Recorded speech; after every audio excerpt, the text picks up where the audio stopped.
Hello there and welcome to this video on the Daystate Delta. In this video we're going to be covering a full reassembly of the rifle as well as pointing out anything that you need to be aware of as we walk through the reassembly process. In the previous video we got the rifle to this stage here, which is a bare block and individual components. On your screen now you should see a full list of all the tools that we're going to use to complete this reassembly. It includes all the Allen key sizes, as well as spanner sizes, and finally any Daystate specific tooling. With that all said and done, we can start with the rebuild of the rifle. The first things we're going to be rebuilding is the regulator and the valve. The first thing we'll rebuild is the regulator. So I've got all the components laid out, ready to be reassembled. Off camera I have replaced all the O-rings. If you did need to replace any O-rings on the rifle, Daystate themselves do supply a full O-ring kit, and that includes all the O-rings that are present in the rifle.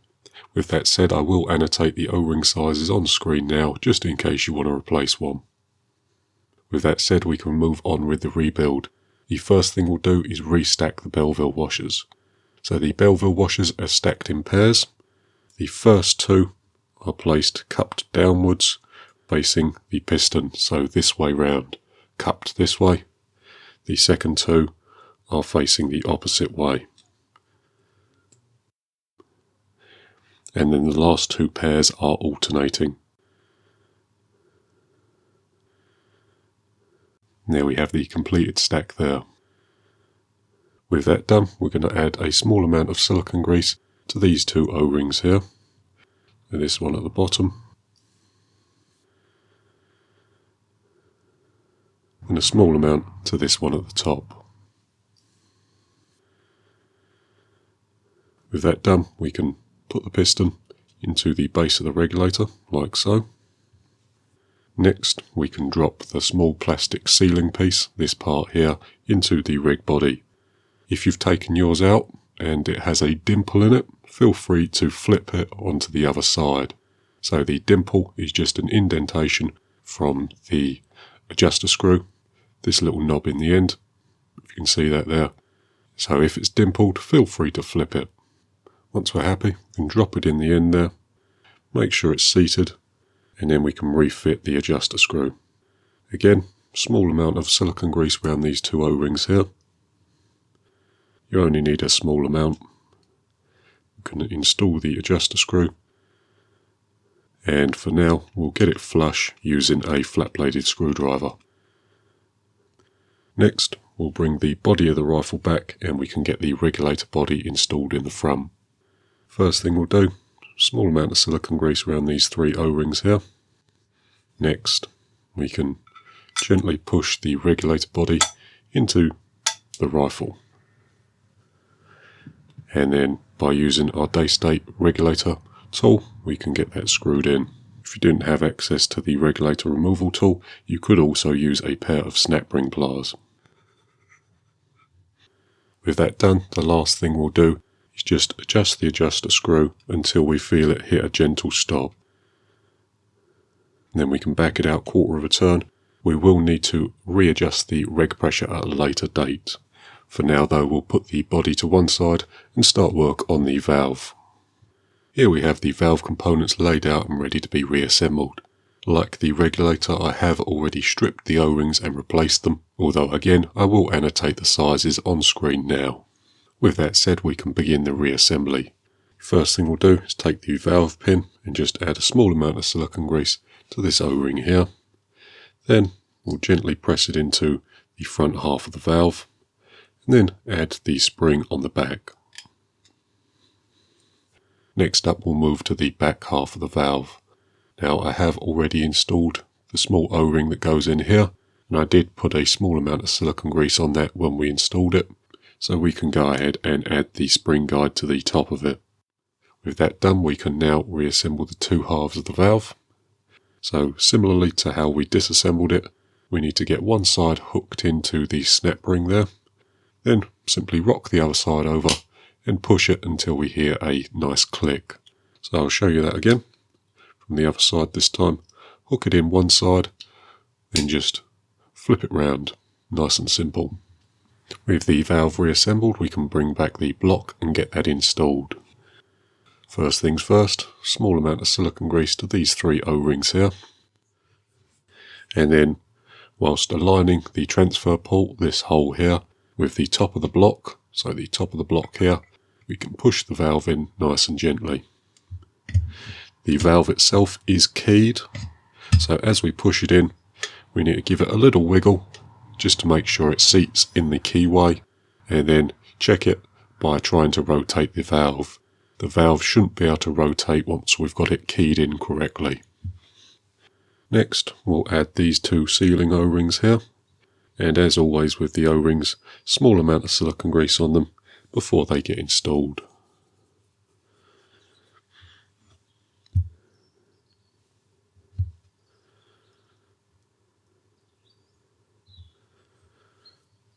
And we'll just gently seat them so they don't get torn as we install the retaining nut. So here's our retaining nut. You can drop that over the valve, get it done up by hand, and then either by using the Daystate specific tool or by using a set of snap ring pliers, we need to get the retaining nut done up nice and tight.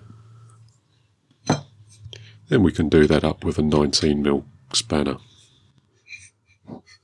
Next up, we'll add the fill port. So here's our fill port here. We do have the one-way valve with the small O-ring on it.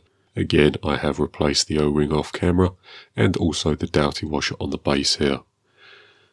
First things first, we'll add a tiny amount of silicone grease to the urethane O-ring around the end of the one-way valve. Then we'll get that installed in the fill valve. So it goes in this way, long side, pointing towards the Foster fitting. Push that in like so. Then if we rock the block on its end, we can screw it into this hole here. Getting that done up with a 10mm deep socket. Once that's done, we can fit the gauge. So here we have the gauge components, the gauge, the cover, and the small O-ring. As always, small amount of silicone grease around the O-ring, and we can put that in the gauge hole there, making sure that stays seated flat in the bottom. There we have it. Next, we can screw the gauge in. This one I can get aligned by hand, but if you needed to tighten the gauge up slightly, you can use a 22mm spanner across the flats there and get that where it needs to be. It does tighten up onto an O-ring, so it doesn't need to be done up real tight. With the gauge in, we can now just refit the gauge cover, which just slides on over the top. Next up, we shall add the pressure sensor. So this is the pressure sensor unit here with the O-ring. There are a couple different versions of this pressure sensor, and they do use some slightly different components. This one uses a 2-piece connection, so we have a short wire here, then we have another one that connects on this white connection here, although some do use different sealing O-rings, so just be aware of that. All of them, however, are pretty much installed the same way. First, we're going to put a small amount of silicone grease around the O-ring, put that in the hole back here, make sure it seats flat against the shoulder in the base there. Can then drop our pressure sensor in, and then get that secured using our brass nut. I'm going to get the brass nut done in by hand first. Once we've got it tight enough by hand, we can come back with a set of bent snap ring pliers and just snug it down. Once that's done, I'm going to add the second half of the pressure sensor wire to the pressure sensor. As with all connections on the Delta Wolf, you need to be extremely careful as you connect and disconnect the 2 connections. Always try and get on both halves of the connection rather than pulling or pushing by the wires themselves. So I'll get you a look at that there. As you can see, this one is a 2-piece connection. The older pressure sensors are pretty much the same, although they had a 1-piece long wire, although the installation process is pretty much identical. With it connected, we can get this wire fished through the block.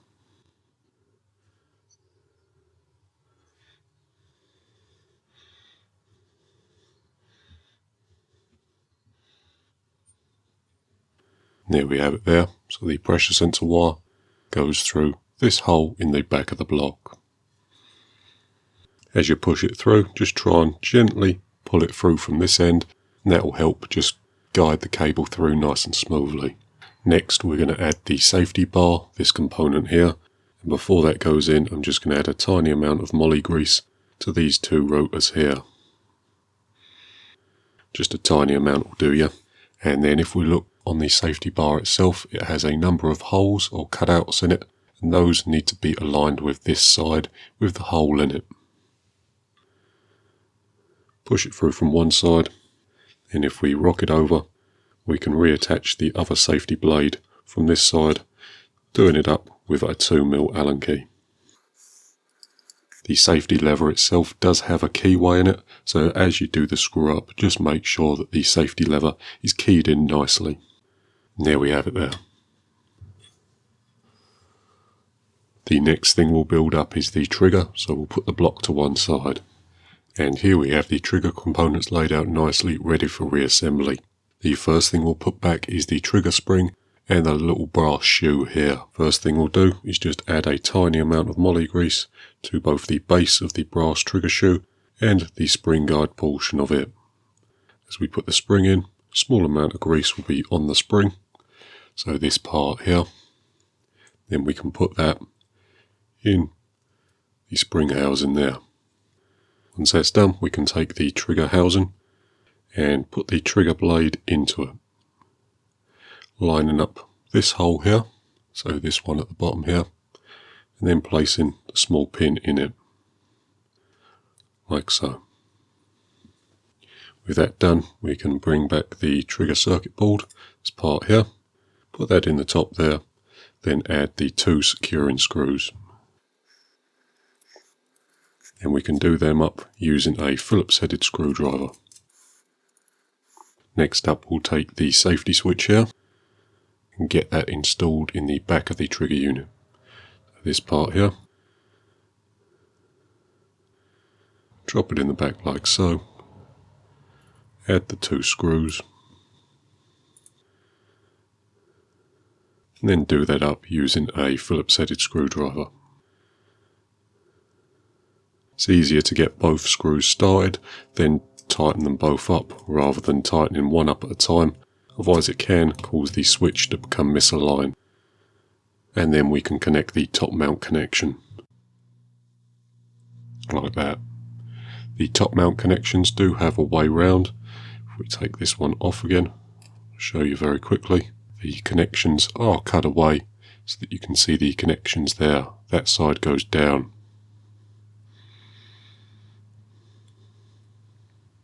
There we have it there. With the trigger unit assembled, we can bring back the block, this part here, and we can also bring back the main wiring harness, which is this piece here. First thing we'll do is take our main wiring harness and locate this connection here. This is the one for the trigger, so we need to poke that through the block at the top here, so through this hole here. We'll poke a fair amount of the wire through, just so we've got some extra slack, so we're not stretching the wires as we connect them. Once we've got a good amount of slack through the block itself, we can put that upright like so. We can now get our trigger unit all hooked up. So first thing we're going to do is take our pressure sensor wire, feed it through this hole here, through here, and then we're going to be connecting it into this top mount connection at the top here. So feed it through from the bottom, get the white connection up, and then I like to use a set of small tweezers just to help the connection through the last little bit, like so. Pull that through nicely, and then secure the connection to the top mount connection on the block there. So this one here. Once that's done, we can take our main connection, flip that over, and just connect it to this one at the front. Oops.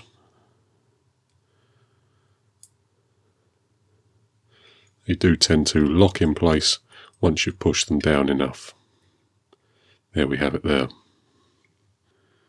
It is a little fiddly, and it's especially fiddly for the camera, but just take your time and you'll be fine. Next thing we can do is take our little grey mounting piece, and this secures all the connections onto the block. So I'll put that over like so. And then we'll get that secured using these two screws here. Doing them up with a Phillips headed screwdriver. With one installed, I'll just give you a close up of the screw. These two little ones here. With all connections hooked up, we can lift the block up, very gently rock it over, whilst feeding in a little of the slack wire from the top. Like so. Get the trigger unit flipped over, being very careful of the shoe on the safety switch, as it can break if you're not careful. And we'll gently feed the trigger unit into the block of the rifle. There's a little technique to get this in the right position. You've got to sort of rock the trigger back and then fold it in. So hook the back in first and then rock the front in.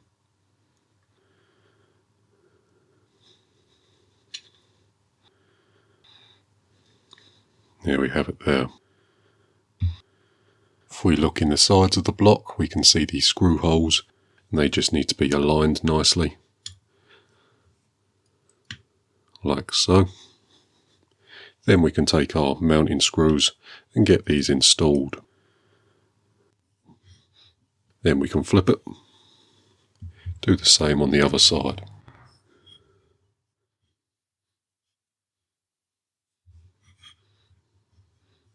Next, to make the rifle a little easier to handle for the camera, I'm going to be putting the bottom Picatinny mount on, and that's secured using these 4 screws here.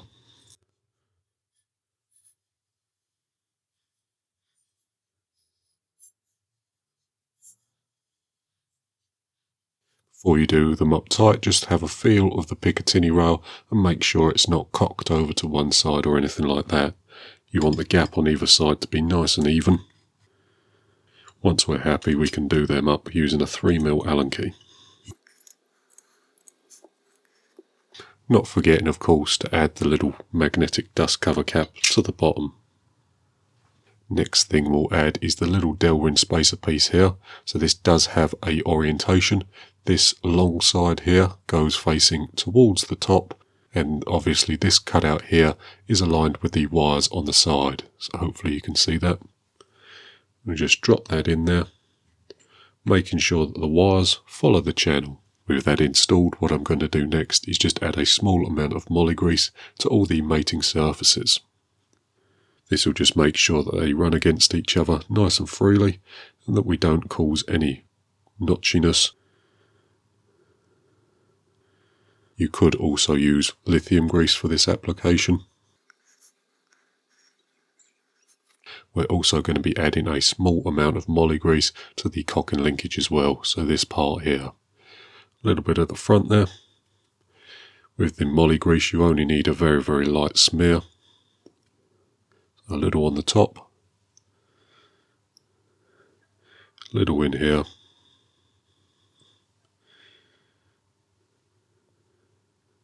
And then a small amount on this flat surface here.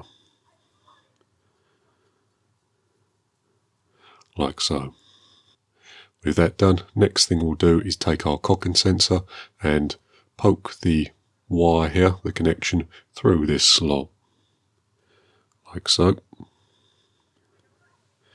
Next, we'll put the linkage down and get the switch installed on these 2 nubs here.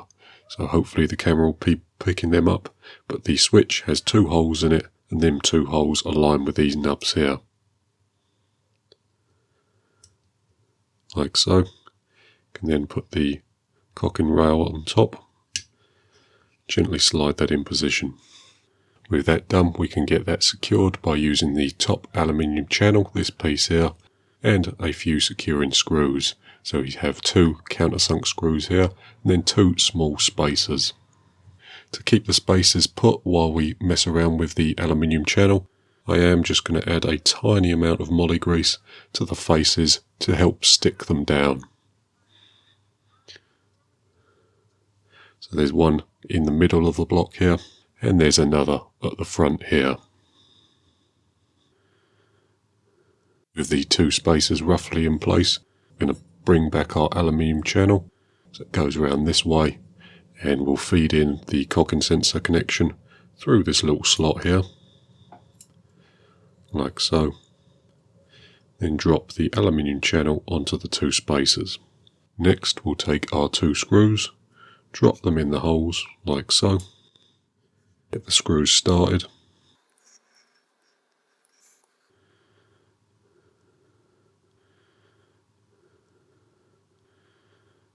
Then do them up nicely with a flat bladed screwdriver. Before we go any further, we'll just check that the cocking linkage slides backwards and forwards nice and freely, which this one does. Next thing we'll do is fold over the main connection wire, so this wire here, get it untangled, just fold it over the top there. Before we put it into the channel, what we will need to do is just make these two connections here. Now, as always with the Delta Wolf connections, it's important to be nice and careful as we put them together.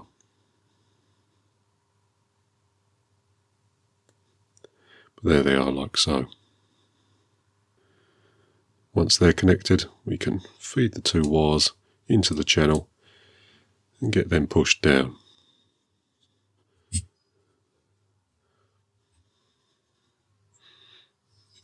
From the factory, this wire here does have a small amount of hot glue over the channel to stop the wire pinging up. And if you was having trouble keeping the wire in the channel, you could add a small amount of hot glue again. So the next thing we'll do is stick the top rail back on. So the top rail in this channel here, just this one, I'm going to add a tiny amount of moly grease, as the cocking linkage does run backwards and forwards within it. So just a small amount of moly grease in this channel here. Now, as we put the top rail on, we have to be incredibly careful not to get any of the wires pinched between the top of the block here and the top of the top rail. So we're going to be pushing the wire down to get it nice and secured. This front one at the front here, we're going to be hooking into this little slot, and we're also going to be taking a close look at the small wires in the front there to make sure that they don't get pinched. We'll also do the same at the back here to make sure that no connection runs outside of the aluminium channel. The top rail has these two holes here which go to the front, so if you're struggling with alignment, that's what way round it goes. Before we put any screws in, what we will need to do is just take a look to make sure that we've got no gaps between the block and the top rail, and any gaps would indicate that we've got a wire trapped between the two surfaces. So just take a good look, and once we're happy, we can get these screws installed. To secure the top rail onto the block, we do use two different sizes of screws. The longer ones go in the middle to hold the cocking arm in, and the shorter ones go at the front and also the back. So we'll get these started and do them up using a 3mm Allen key. And before we do these up tight, we're just going to take a final look between the block and the top rail, and also make sure that this wire here is nice and free. So we're happy, we can do these screws up nice and tight using our 3mm Allen key. The next thing we'll do is install the cocking arm. First thing we have to do is decide which side we want the cocking arm to be on. I'm going to install my cocking arm on the right, although the installation procedure for the left hand side cocking is the same, just mirrored. The first thing we'll do is take our cocking arm here, just add a small amount of grease to the pivot point here. It already does still have some grease from the factory in both the pivot joints here and here. Next thing we'll do is take our brass bush, this one here, and then add a tiny amount of moly grease to that as well. Like so. Then we'll put the bush in the pivot arm there. With that done, if we look in the side of the cocking linkage here, we see 3 holes. 2 of those line up with the 2 pins that are present on the cocking arm, and the other is a through hole for the screw. So we'll write the block, line up the arm, and then if we take a close look in here, we'll line the arm up like so. Make sure the pins are installed nicely. Then we'll take this screw here, which is a cheese-headed screw, put that in the middle hole and tighten that up using a flat-bladed screwdriver. And there we have it there. Next thing we'll do is rotate the arm, stick it in the hole there, and then whilst using one of the longer screws for the top rail, which we pointed out earlier, we'll drop that in the hole and secure that using a 3mm Allen key. With that done, we can install the cover plate for this side, so this part here. If we look at it, it does have this notch here, which needs to be put in first. Then the other side can be rocked into place. There we have it there. Then we can fit the screw. Again, this is one of the longer ones that we mentioned earlier. After that, we'll fit the cocking handle. So this is the cocking handle. As we can see here, this is the securing bolt. Get that done up mostly by hand. Then we'll take a 2.5mm Allen key and just tighten it down. The final thing to do is just to check the cocking arm, make sure it goes backwards and forwards nice and smoothly, which this one does. Next thing we'll do is reinstall the front block at the front here. So to install the front block, we're just going to take the connection at the front here and connect it with the one on the rifle. Being obviously nice and careful as we do so. The next thing we'll do is fold the connection up into the top rail. So if we take a look in the end here, we need to just gently push the connection into the top rail so it doesn't get caught between the 2 pieces as we push them together. So there we have it. The top block here, or the front block I should say, now mates with the top rail nice and securely, and there isn't a gap where a wire is pinched. Next, by using these 2 screws here, we'll secure the front block, doing them up with a 3mm Allen key.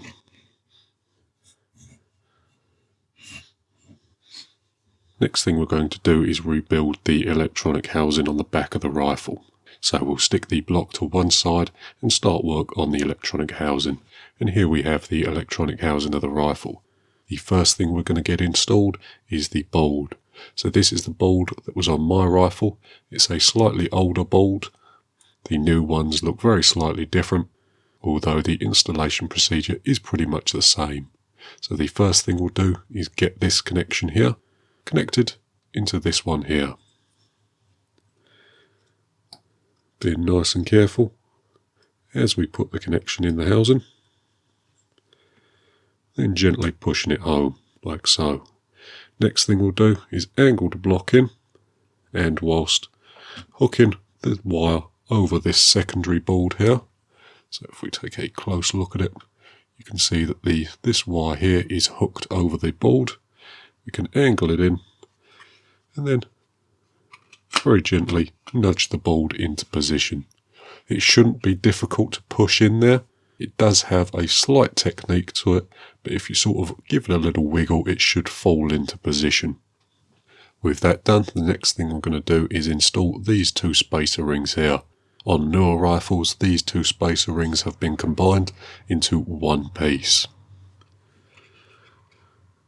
So we'll drop them in through the back. Just give them a little shake to make sure that they're seated in the bottom like so. The next thing we'll do is take our coil and install that in the back. The housing does come off, so it's just a press fit if your one is off. But once we have it installed like so, we'll drop that into the back. And then when we get to around this stage here, we just need to help these wires here over the green connection.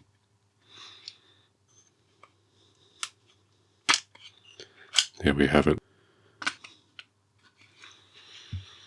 With that in, we'll take this little plastic spacer piece here, or the hammer housing, and align it so that this slot here is lined up with the coil wires at the bottom. So this facing downwards. Next up, we'll drop the hammer in. It just drops in the back there. And then finally, we'll secure all of that using this piece here. So get it cocked off to the side, and these two tabs here need to be aligned with the tabs in the back of the block, so these two here. Hopefully the camera will pick that up. But once it's in position, we can use a set of snap ring pliers to push it down and then twist it clockwise to lock it into position. There we have it there. Next up, we're going to secure the board into the housing. So to do that, we're going to be refitting the small securing screws and the insulating washer. So just a clear plastic washer that goes on the base of the screw. And we're going to be doing them up using a T6 Torx bit. So there's two screws, one at the front here, then one just beneath the ribbon cable. So I'll get you a close-up of that. The two screws, one at the back here, then another one at the front. With those in position, we can now secure or connect up the core wires. So we're just going to very, very gently bend them in place. I like to use an O-ring pick or something similar to get them where they need to be. And then gently push them into the connection block, like so. And then whilst using a flat-bladed screwdriver, we'll get the connections done up. And there we have it there. The coil wires are nice and secure. Next thing we'll do is install the screen. To do that, we're going to take the screen here, and these two grey connection tabs need to be pulled down in order for the ribbon cable to be able to slide in. Once they're pulled down, we can come get our ribbon cable and very gently put that in position. Then push the two grey connection tabs up, and that will lock the ribbon cable in position. So feed the ribbon cable in, then once it's in, we can push these two grey connection tabs up. That will secure the ribbon cable. With that secure, we can gently fold the screen over, get it hooked in, and there we have it. The screen does have two tags at the back here which need to be hooked in, and then the front can be pushed down. And then we're going to secure that using these two screws here, small countersunk ones, and we're going to do them up using a 2mm Allen key.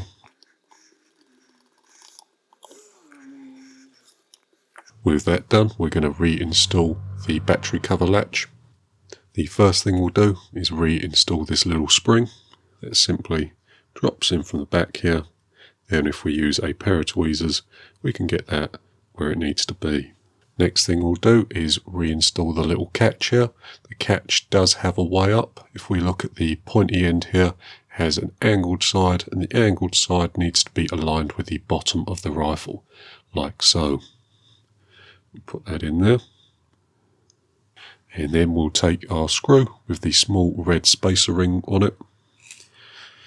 Take our block and push the latch in like so, and install the screw using a 2mm Allen key.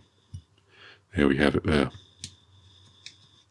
If you don't pull the latch back far enough, what will happen is the screw will bind up and you won't be able to install it fully.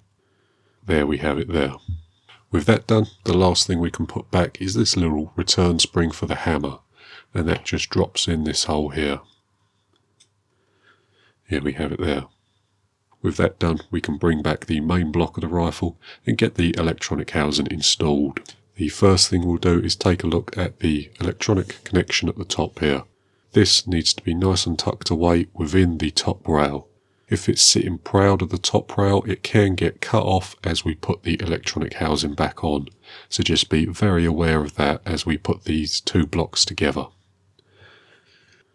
With that said, get the connection tucked away nicely, the spring in the back there, and once we're happy, we'll gently push push the two blocks together. If we take a look in the very back here, hopefully the camera will pick that up, but the connection is nice and secure within the top rail, so I know we're fully safe to push it home. There we have it there. The next thing we'll do is add the 4 securing screws, these 4 here, to the top rail. Do them up using a 3mm Allen key.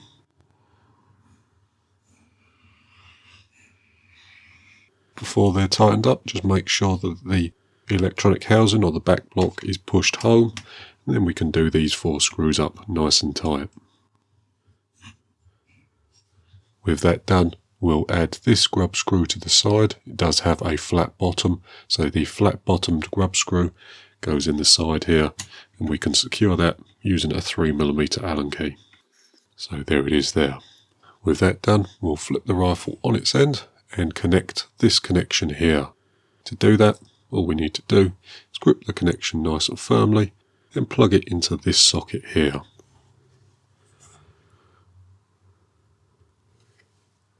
So hopefully you can see that there, that connection with the top socket there. Then we can gently press the wire into the little housing there. So it does have a channel which the wire runs through. We'll get the wire nice and sitting flush. With the wire tucked away nicely, we can now add our cap back, and that's done using a 3mm Allen key. Next up, we can refit the top rail. So to fit the top rail, we're just going to put the block on its end like so, locate our top rail and slide it onto the dovetail. Once we've got it where we want it, we'll secure these 4 screws here using a 3mm Allen key. Next up, we'll refit the cheek piece. So the cheek piece can be fit on the right or the left hand side, depending on the shooter's preference. And then securing the 2 screws in the top using a 2.5mm Allen key.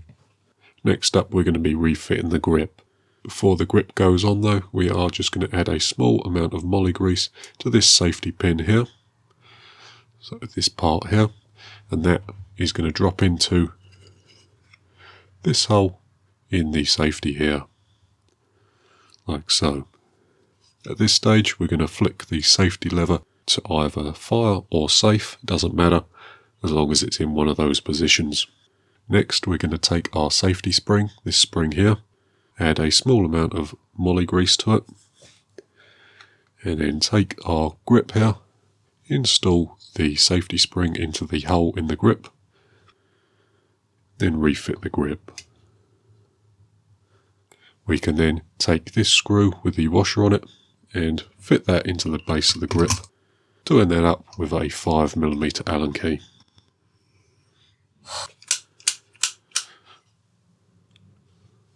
For now, that's all we can do to the block, so we're going to put this to one side and bring over the barrel and chronograph.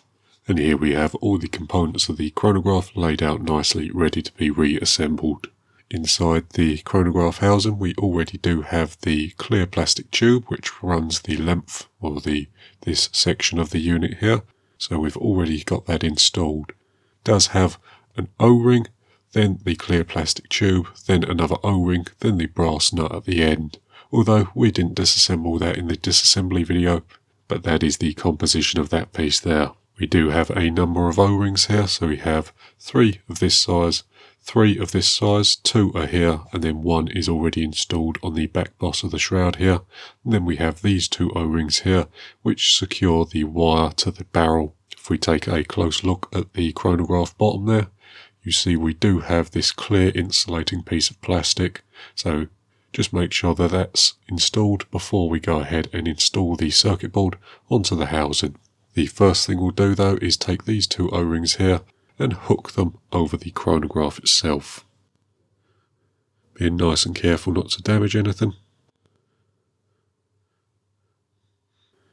Next up, I'm going to take one of these larger O-rings and install that over the chronograph as well.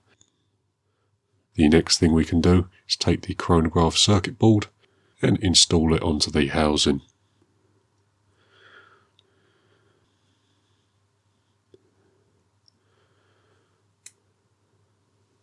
Once that's done, we can start putting the securing O-rings back onto the chronograph. The first one we'll do is this one at the end here. And then this larger one, we can roll up the chronograph there and secure the wire at the back. So here. Once that's done, we'll take these 3 O-rings and install them into the slots here. Obviously being nice and careful not to damage anything on the chronograph.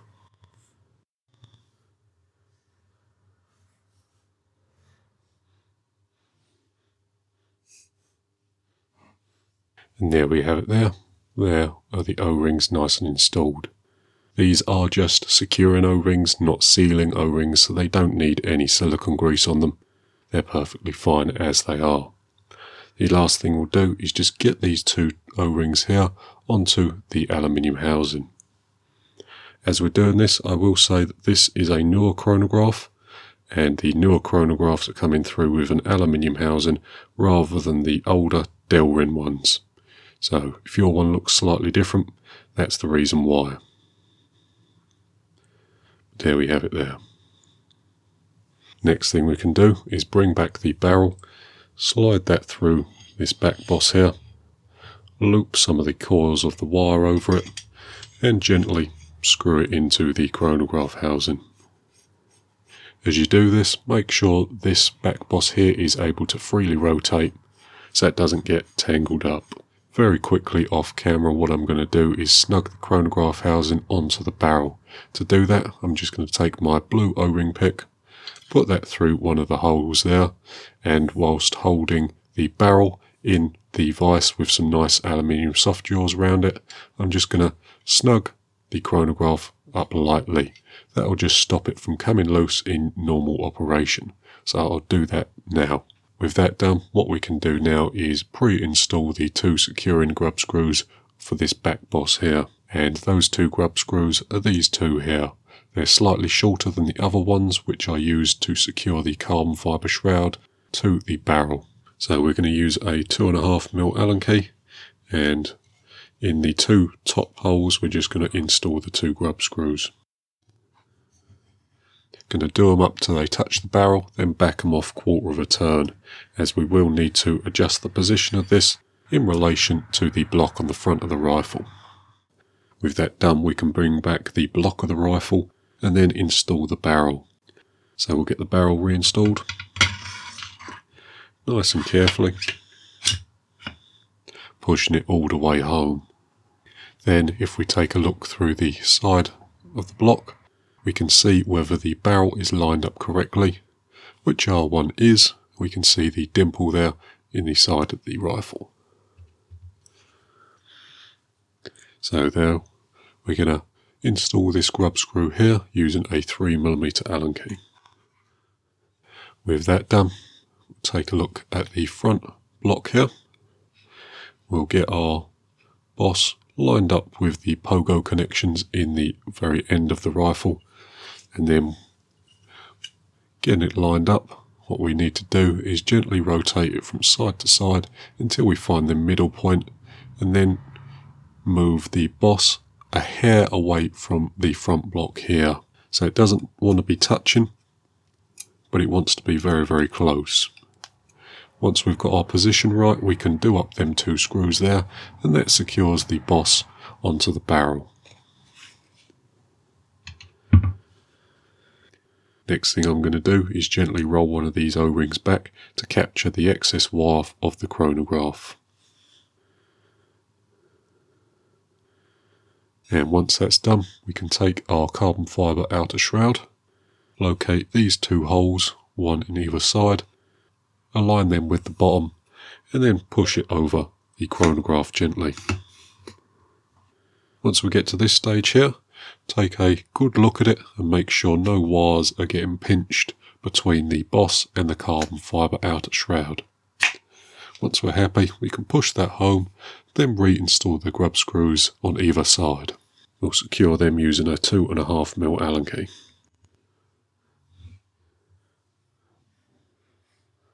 With that done, the rifle is pretty much totally rebuilt.